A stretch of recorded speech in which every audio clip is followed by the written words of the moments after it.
Assalamualaikum warahmatullahi wabarakatuh. Assalatu wassalamu ala asrafil anbiya'i wal mursalin wa ala alihi wa ashabihi ajma'in, amma ba'du. Pertama dan yang paling utama, marilah kita panjatkan puji syukur kehadirat Allah Subhanahu wa taala yang telah memberikan kita banyak sekali kenikmatan. Kita diberikan kesehatan, kita diberikan kekuatan, sehingga pada hari ini kita masih kuat untuk melaksanakan puasa Ramadan. Kita juga diberi kesempatan oleh Allah, diberikan nikmat sempat, sehingga pada hari ini juga kita bisa mengikuti kajian virtual. Nah, karena masih banyak sekali nikmat yang Allah berikan kepada kita, maka kita harus apa? Kita harus bersyukur. Bagaimana cara kita mengungkapkan syukur kepada Allah? Yaitu dengan mengucapkan Alhamdulillahirabbil alamin.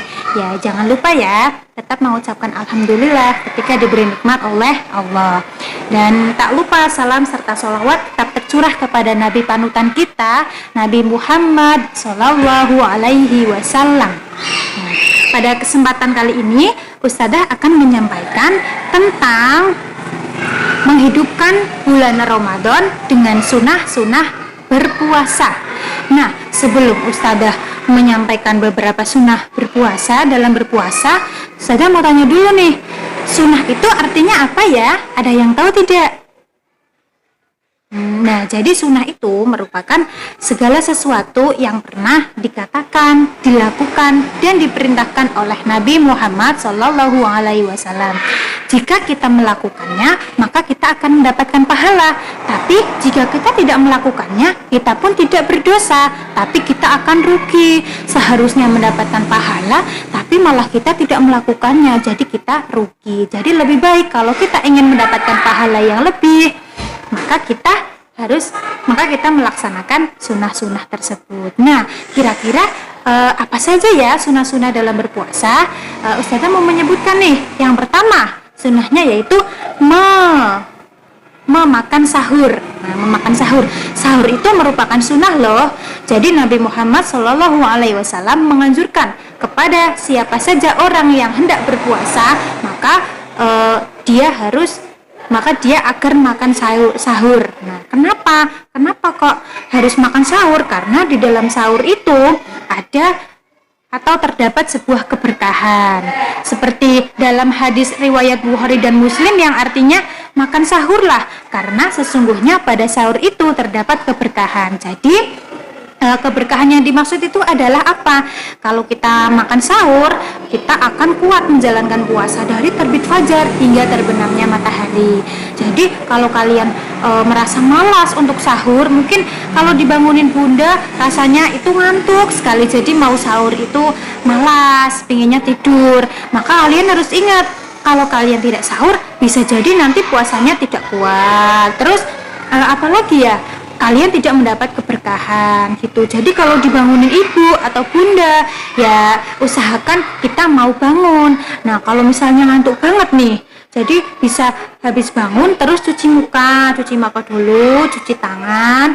Kalau bila perlu kita mengambil wudhu lalu sholat 2 rakaat sebelum sahur, itu lebih baik. Jadi mulai sekarang jangan malas sahur ya, karena di dalam sahur ada keberkahan. Oke, yang kedua, menyegerakan buka. Sunnah yang kedua yaitu menyegerakan buka. Jadi Nabi Muhammad Shallallahu Alaihi Wasallam, beliau sebelum sholat maghrib, jadi ketika waktu buka sudah berkumandang, adzan maghrib sudah berkumandang, beliau langsung menyegerakan buka. Jadi beliau buka dulu baru sholat maghrib. Nah, disunahkan bukanya pertama kali berbuka itu menggunakan memakan kurma. Kalau tidak punya kurma, kita bisa meminum air putih. Lalu nanti sholat maghrib, baru kita nanti makan. Seperti itu. Jadi kalau kalian sudah mendengar adzan, sudah waktunya buka, maka didahulukan berbuka dulu. Jangan mendahulukan sholat dulu, tapi didahulukan berbuka dulu atau membatalkan puasa kalian dulu. Seperti itu ya. Karena di dalam hadis riwayat Bukhari dan Muslim itu dijelaskan, manusia akan senantiasa berada dalam kebaikan selama mereka menyegerakan buka. Ya, jadi jangan ditunda-tunda. Kalau waktunya buka, maka langsung berbuka, seperti itu. Nah, yang ketiga yaitu ketika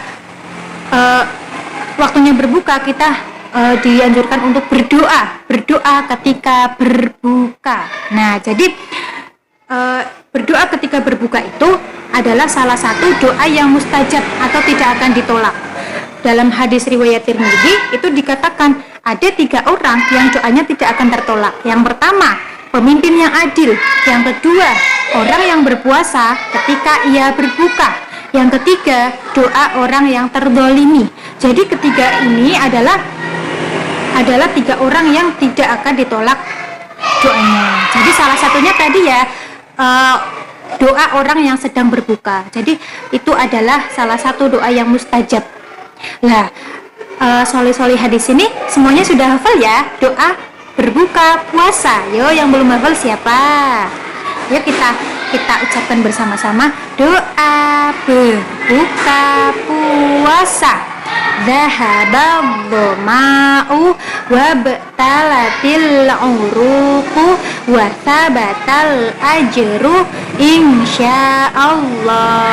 Itu seperti itu doa berbuka puasa. Nah, kira-kira artinya apa ya? Artinya adalah rasa haus telah hilang, urat-urat telah basah, dan pahala telah ditetapkan, insya Allah. Jadi dengan berdoa, semoga yang puasa yang sudah kita lakukan selama 1 hari full itu akan mendatangkan pahala.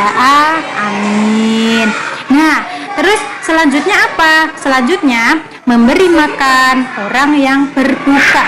Jadi memberi makan orang yang berbuka ini akan mendatangkan pahala yang berlimpah ruah, mendatangkan pahala yang banyak. Jadi siapa yang memberi makan orang yang berpuasa itu pahalanya seperti orang yang berpuasa tersebut. Maka dari itu kita banyak-banyaklah memberi makan orang yang berbuka. Maksudnya itu seperti ini, misalnya pada waktu berbuka kita bagi-bagi takjil di jalanan, misalnya kepada tetangga-tetangga, misalnya kepada teman-teman, misalnya seperti itu. Jadi itu kan sama saja dengan bersedekah ya, sama saja dengan bersedekah. Memberi makan orang yang berbuka itu pahalanya sangat banyak. Jadi kalau bisa, kalau kita punya rezeki yang lebih, punya makanan yang lebih, makanan yang banyak, kita berbagi dengan yang lain, seperti itu. Nah, yang lain, sunnah yang kelima yaitu memperbanyak ibadah di bulan Ramadan. Nah, kira-kira apa saja yang bisa kita perbanyak di bulan Ramadan ya? Ibadah apa saja ya? Yang pertama yaitu membaca Al-Quran. Jadi kita bisa menargetkan, misalnya biasanya hari-hari biasa kita membacanya itu cuma misalnya satu lembar, maka sekali baca 1 lembar, maka bisa kita ketika puasa nanti kita targetkan 1 hari 1 juz, sehingga waktunya nanti sudah puasanya sudah selesai, bulan Ramadan sudah selesai, kita bisa khatam Al-Quran. Kita bisa target mau khatam 1 kali atau 2 kali, ya itu tergantung dengan diri kita sendiri. Jadi pahala orang yang membaca Al-Quran ketika bulan Ramadan itu pahalanya lebih banyak dibanding bulan-bulan yang lain. Yang kedua, kita melaksanakan puasa, kita juga harus memperhatikan sholat kita. Sholat tidak boleh ditinggalkan, walaupun misalnya siang-siang sangat capek pulang sekolah, berpuasa, sangat capek terus kita ngantuk. Nah, tapi kita belum sholat duhur, maka kita harus sholat dahulu. Jangan malah alasan lah, aku sedang puasa, aku ngantuk, jadi aku harus tidur, karena katanya tidur ibadah. Memang tidur orang yang puasa adalah ibadah, tapi sholat juga tidak boleh ditinggalkan, karena sholat adalah wajib. Nah, jadi percuma saja kalau kita puasa tapi kita tidak sholat, percuma saja ya. Jadi sholat dan puasa harus selalu diimbangkan, harus selalu dijaga. Yang ketiga yaitu zikir, perbanyak zikir. Yang keempat yaitu iktikaf. Terus yang kelima yaitu bersedekah.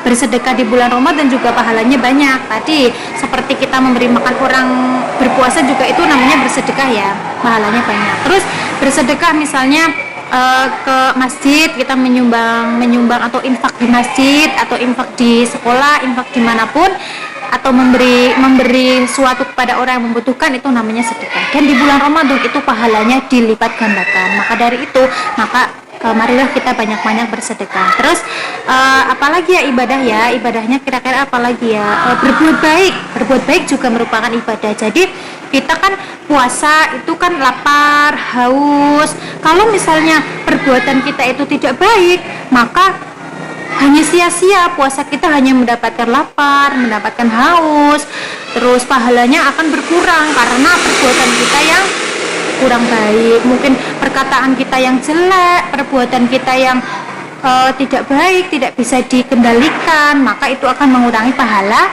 puasa. Oke, seperti itu ya. Jadi tadi Ustazah menyebutkan ada berapa sunah-sunah ya?